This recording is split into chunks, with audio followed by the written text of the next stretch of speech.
ইমামরা তো শালা খারাপ ছিল, ইমামরা তো শালা খারাপ ছিল, ইমামরাই তো শালা খারাপ।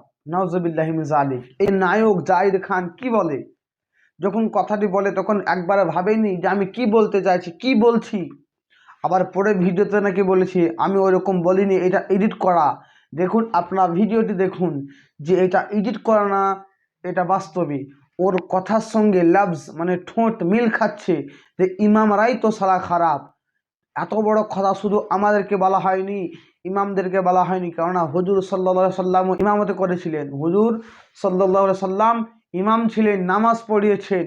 হুজুর সাল্লাল্লাহু সাল্লামকে গালি দেওয়া হলো কথা মোতাবিক, ও জাহিদ খানের কথা মোতাবিক নবী পাক সাল্লাল্লাহু সাল্লামকেও গালি দেওয়া হয়েছে। এই নায়করা নিজে কথা বলে যখন ভাবে না, যখন যা মুখে আসে বলে দেয়। তো এই জাহিদ খানকে প্রকাশ্যভাবে তওবা করতে হবে, কেননা ইমাম রসুলও ছিলেন, ইমামতি রসুলও করেছেন।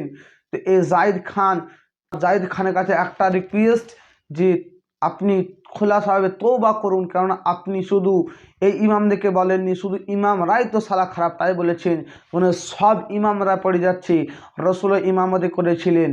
আপনাকে সোশ্যাল মিডিয়ার মধ্যে খোলাসাভাবে তওবা করতে হবে যে এই কথা আমি আর কোনোদিন বলবো না। আপনি ইমামদেরকে গালি দিচ্ছেন, যে ইমাম না থাকলে, যে ইমাম না হলে আপনার মায়ের বিয়ে হালাল হতো না, যে ইমাম না থাকলে আপনার মায়ের বিয়ে জায়েজ হতো না, আপনি হালালের সন্তান হতেন না।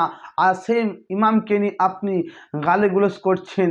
একটুকু ভাবেন যে আপনি কি বলছেন, যে ইমাম না থাকলে আপনার কোনো কিছুই হবে না, সেই ইমামকে আপনি গালি দিচ্ছেন। আল্লাহ রাব্বুল আলামিন আপনাকে সঠিক পথে চলার তৌফিক দান করুক। সকলে বলুন আমিন।